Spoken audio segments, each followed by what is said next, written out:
Bonjour, on est aujourd'hui au Séoul Mama pour rencontrer Élise Ducamp qui nous présente son livre Quelque chose de Corée du Sud. On y va.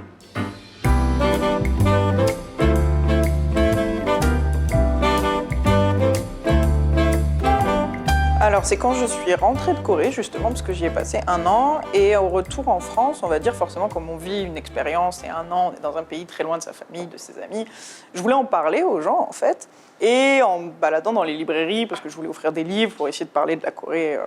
En fait, je me suis rendu compte qu'il y avait soit du guide de voyage très classique, c'est-à-dire du Routard, du Lonely Planet, qui au final aide surtout à faire des itinéraires, mais pas à parler d'un pays, soit des livres, mais extrêmement pointus sur des aspects très spécifiques de la Corée, par exemple sur le pansori ou sur la religion en Corée, des points très spécifiques qui ne sont pas accessibles à tout le monde. Et il n'y avait pas cet entre-deux, en fait, de livres qui soient accessibles pour tout le monde, un peu de la vulgarisation. Il n'y avait pas ça. Et j'étais très frustrée, donc j'ai décidé de commencer à l'écrire, en fait. Peux-tu nous expliquer la naissance de cette maison d'édition? Parce que tu portes le projet vraiment à bout de bras de A à Z. Le livre est né avant la maison d'édition. D'accord. Donc j'avais un peu ce livre sur les bras.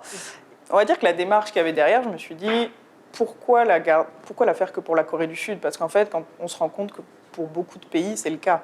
C'est-à-dire qu'on va avoir soit du guide classique de voyage qui va donner les bons restaurants, les hôtels, les lieux à voir, le top 5, ou des livres assez pointus, mais finalement, dans cet entre-deux, la plupart des pays sont oubliés. C'est-à-dire, à part les grosses destinations, il y a beaucoup de pays, voilà, il n'y a pas ce b.a.-ba culturel accessible pour tout le monde.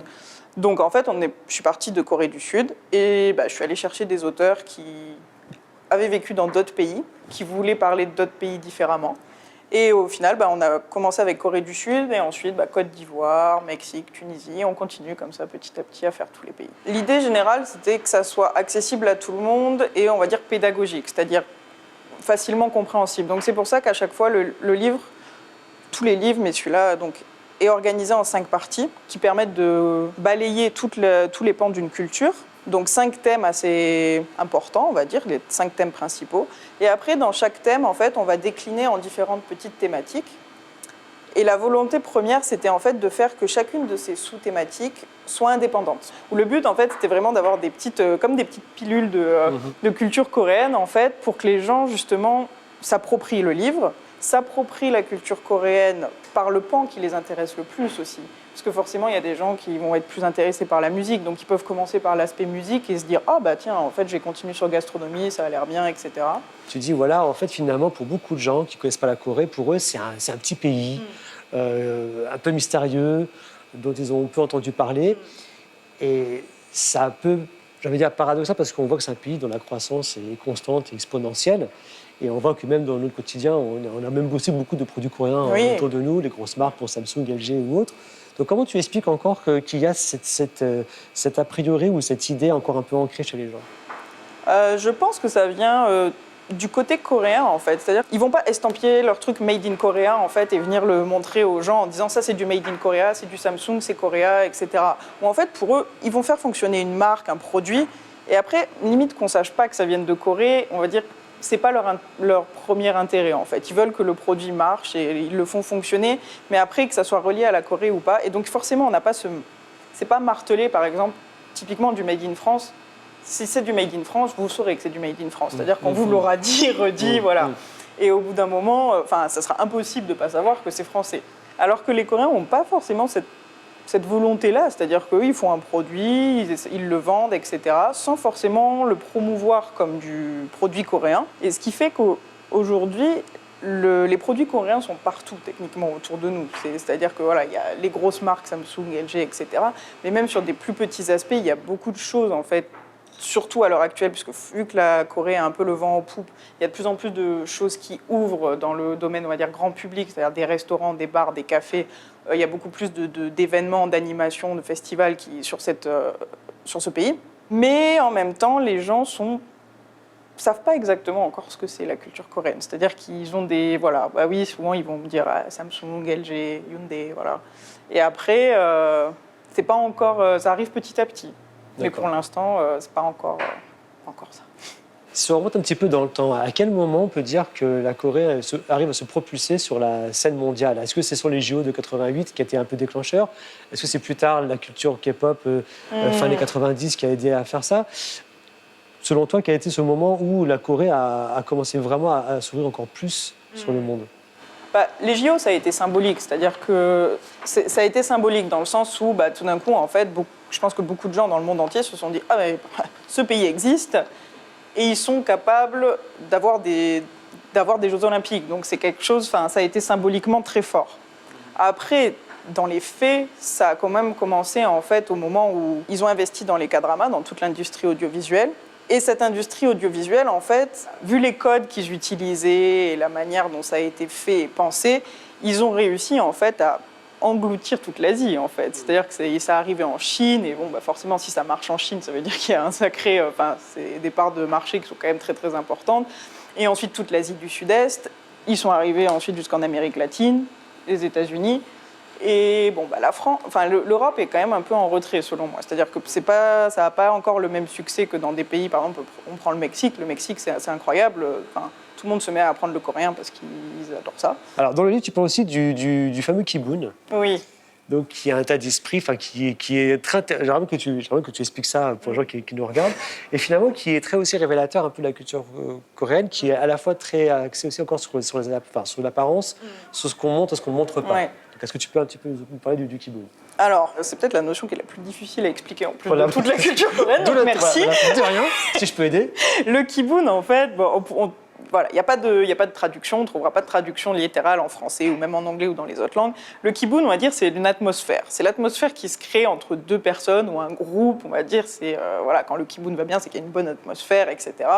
Et en fait, la règle principale des relations sociales en Corée, ça va être de faire attention au Kibun, de conserver le Kibun, de faire en sorte de ne rien dire, de rien dire qui puisse mettre à mal cette atmosphère, cette ambiance, qui puisse, comme des fois on peut dire en France, plomber l'ambiance un peu, Là, le Kibun, c'est un peu ça, c'est-à-dire c'est cette ambiance qui entoure, mais qui est peut-être un peu plus fragile que celle qu'on voit dans l'expression plomber l'ambiance. Parce que pour plomber l'ambiance en France, il faut quand même y aller. Ça veut dire c'est des gros. Le Kibun en Corée est quand même assez fragile, on va dire. C'est qu'il faut vraiment faire attention. Et c'est ce qui va maintenir en fait les bonnes relations entre les gens et qui va permettre aux gens de se positionner dans des rapports sociaux. Parce que quelqu'un qui ne comprend pas ce principe de base et qui n'a pas ne peut pas s'intégrer en fait dans la société coréenne.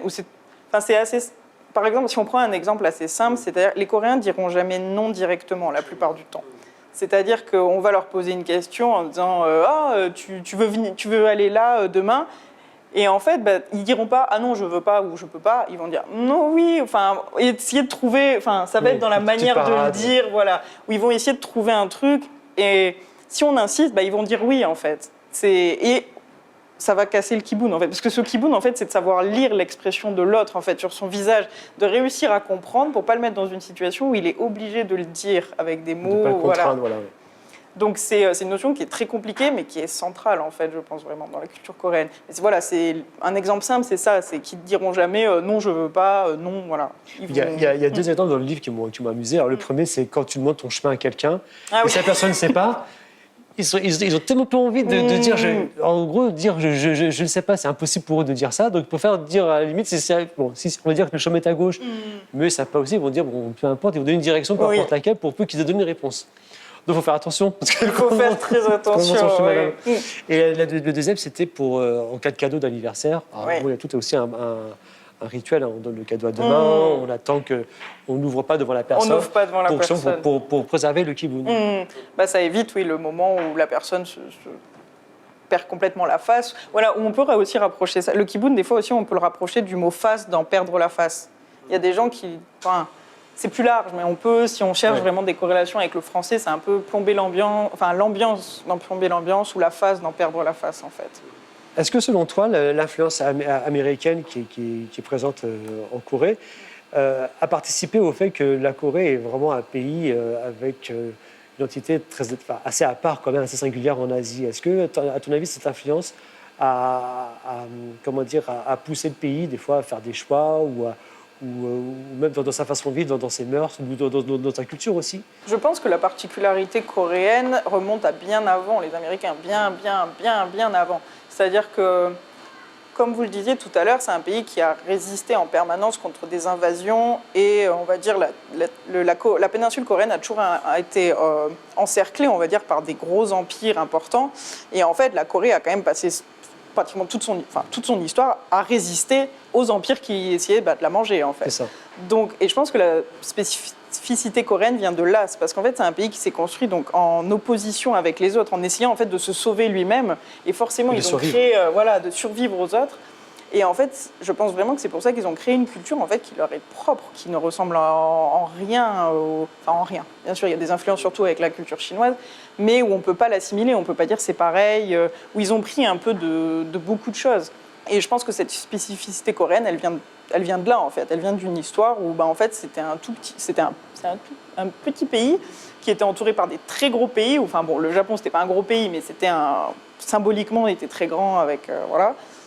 Et donc forcément, il y a cette volonté de se sauver, de se sauver et de résister aux autres. Les Américains, en fait, c'est pareil, ils ont pris des choses des Américains, mais qu'ils ont toujours quand même, qui est toujours assimilé. C'est-à-dire, souvent, c'est assez compliqué à expliquer, mais par exemple, il n'y a qu'à prendre l'exemple d'un Starbucks, en fait, à Séoul. Un Starbucks à Séoul, c'est un Starbucks, c'est-à-dire que c'est le même dans le monde entier. Enfin, c'est censé être le même dans le monde entier. Voilà, c'est un peu un café aseptisé, toujours les mêmes chaises, le même design, etc. Mais quand vous allez dans un Starbucks à Séoul, il y a des petits détails qui font qu'on verra directement qu'on est en Corée. C'est-à-dire que déjà, 70% souvent des gens qui vont être dans le café, ça va être des étudiants en train de travailler très très dur. On sent qu'ils sont... ce qu'on n'a pas forcément en France. Et on se demande, mais qu'est-ce que c'est ces étudiants ?